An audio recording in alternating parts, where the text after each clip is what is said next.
la connaissance, la transmission, l'échange des emplois, des compétences. Je vais pouvoir me créer un réseau professionnel aussi pour avoir un esprit critique. Bonjour Pierre Lévy. Bonjour. Vous occupez la chaire de recherche sur l'intelligence collective à l'Université d'Ottawa. Oui.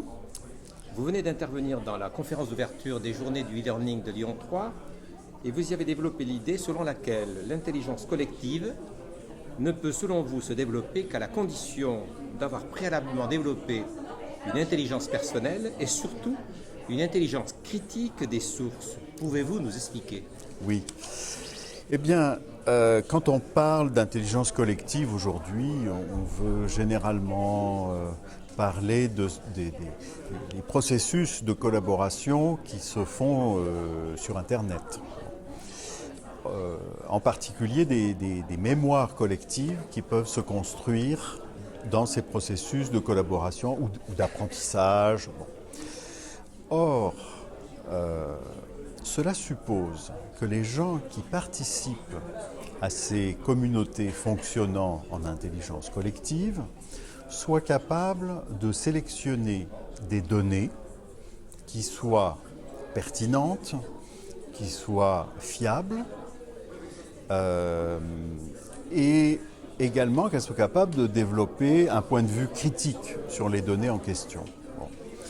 Si on n'a pas ces compétences de base, eh bien, on va être perdu dans les flots océaniques de données que l'on peut trouver sur les réseaux sociaux et on ne va pas savoir sélectionner les données intéressantes ou pertinentes pour les choses que l'on veut apprendre. Donc c'est vraiment une condition sine qua non, je dirais. Parce qu'en fin de compte, ce sont les individus qui vont être amenés à sélectionner les données en question, à les catégoriser et à les évaluer. Dans le modèle, disons, antérieur, dans le modèle industriel de la formation ou de l'éducation, il y avait le professeur ou l'éditeur ou le rédacteur en chef qui décidait quelles étaient les informations pertinentes ou vraies ou importantes et puis qui mettait de côté ce qu'il ne fallait pas considérer. Aujourd'hui, tout le monde est capable d'écrire, tout le monde est capable de lire, tout le monde est capable de critiquer, tout le monde est capable d'évaluer. Donc, il n'y a plus d'autorité transcendante. Alors, il faut être capable de se débrouiller dans un univers où il n'y a plus d'autorité transcendante en matière de connaissances. Mais ça suppose que les individus, en fait, soient très bien formés et qu'ils aient des compétences qui leur permettent, enfin, disons, tout ce qu'il faut pour mettre en œuvre un véritable esprit critique. Et cette intelligence-là, personnelle, l'intelligence, l'esprit critique, on la forme quand et comment ? Alors, le plus tôt serait le mieux, d'accord ? Moi, je pense qu'on peut apprendre de plus en plus tout seul, dans une démarche d'auto-apprentissage. On peut apprendre de plus en plus collaborativement, dans des groupes. D'ailleurs, c'est bien connu qu'il y a une dimension sociale de l'apprentissage qui est très importante. Mais ceci dit, il me semble que ça devient aujourd'hui le rôle principal de l'école, de la formation initiale, de développer cet esprit critique. Non pas d'enseigner des informations, mais de donner des principes fondamentaux qui permettent aux gens de s'orienter. Voilà. Vous avez évoqué l'émergence du mode de communication stigmergique, bien connu chez les fourmis. Vous aviez un auditoire qui semblait découvrir le mot. Oui, c'est ça. Alors, la communication stigmergique, c'est au fond une communication indirecte par l'intermédiaire d'un environnement commun. Quand les fourmis se transmettent des informations, ce n'est pas sur le mode du dialogue, où on se touche les antennes comme ça. Les informations importantes pour les fourmis, c'est principalement où se trouve la nourriture qui est utile pour la fourmilière. Donc, quand une fourmi trouve une bonne source de nourriture, elle en prend un petit peu, elle ramène à la fourmilière. Et elle laisse derrière elle une trace de phéromones. Et donc les autres fourmis, si elles viennent à croiser cette trace, elles vont la remonter, trouver la nourriture et la ramener à la fourmilière et elles vont augmenter la trace de phéromones. Donc en fait, c'est en transformant leur environnement commun que les fourmis communiquent entre elles sur les choses qui sont importantes de leur point de vue. Bon. Eh bien, c'est un peu la même chose qui se passe sur le web. C'est-à-dire que nous, chaque fois qu'on fait un like, chaque fois qu'on crée un lien sur son blog, chaque fois qu'on achète un livre sur Amazon, chaque fois qu'on met un hashtag quelque part, eh bien, on contribue à transformer la mémoire collective, à transformer la structure de connexion de la mémoire collective. Et comme tout le monde le fait et que chacun réagit à partir de la nouvelle mémoire, c'est dans cette mémoire dynamique que chacun interagit. Donc ça crée un mouvement dynamique dans lequel certaines données remontent, d'autres disparaissent, etc. Et cela en plus en fonction des réseaux à l'intérieur desquels on est en train de naviguer. Donc en réalité, c'est comme ça que nous communiquons au fond, même si parfois on a l'impression qu'on s'envoie des emails ou on s'envoie des petits messages sur Facebook. Mais c'est une forme de... Disons que cette forme de communication, certes, reste importante, le dialogue d'individu à individu, mais maintenant, la communication la plus importante, c'est celle qui se fait en transformant la structure de la mémoire collective. Cette transformation se fait par un mode de communication qui utilise les algorithmes. En d'autres termes, Absolument. Ce sont les algorithmes qui permettent cette émergence. Absolument, ce sont les algorithmes, parce que quand vous faites un like, eh bien, il y a un algorithme qui va compter le nombre de likes sur telle donnée, dans tel contexte, etc., qui va mettre cette action que vous avez fait en relation avec le réseau social auquel vous participez. Donc ça peut être des calculs extrêmement complexes.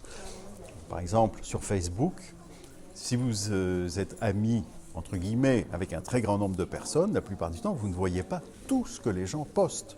C'est en fonction en fait, non pas d'un algorithme, mais d'une série d'algorithmes que vous voyez apparaître un certain nombre d'informations sur votre fil. N'est-ce pas ? Donc, ce que vous voyez est déterminé par des algorithmes et par vos actions, parce que ce n'est pas seulement les algorithmes, c'est les données. Hein. Alors les algorithmes sont faits par, je ne sais pas moi, les gens de Google ou les gens de Amazon ou les gens de Facebook ou de Twitter, mais les données, c'est vous qui les fournissez. Donc vous avez une responsabilité très importante dans la reconfiguration dynamique de la mémoire.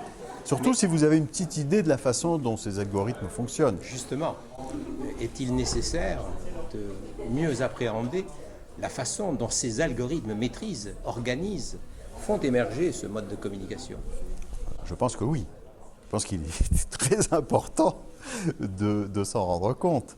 Bon, je vous donne un exemple très simple. Bon, moi, j'utilise Facebook dans mon enseignement. Et donc, en particulier des groupes Facebook auxquels je vais participer mes classes. Bon, pas seulement, j'utilise plein de médias sociaux, mais c'est bon prendre un exemple.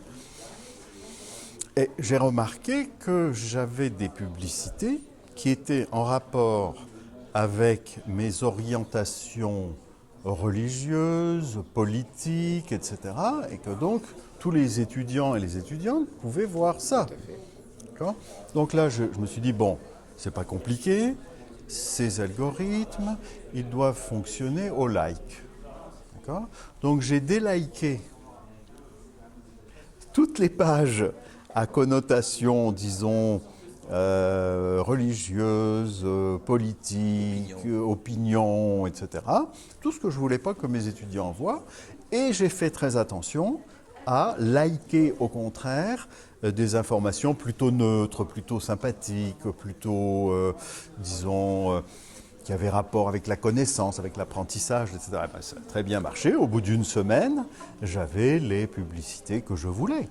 Donc je suis parfaitement capable, en réalité, de contrôler, même si je ne suis pas allé voir le détail des modèles sur lesquels fonctionnent les algorithmes de Facebook, mais ce n'est pas si difficile à comprendre.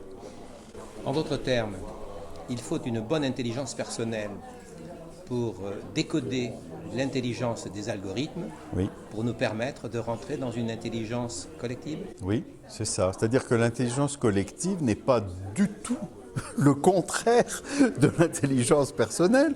L'intelligence collective émerge des intelligences personnelles. C'est-à-dire que plus vous êtes capable individuellement de discriminer, de repérer ce qui est pertinent, d'éliminer ce qui n'est pas fiable, etc., et plus les équipes collaboratives auxquelles vous allez participer vont en bénéficier, c'est évident.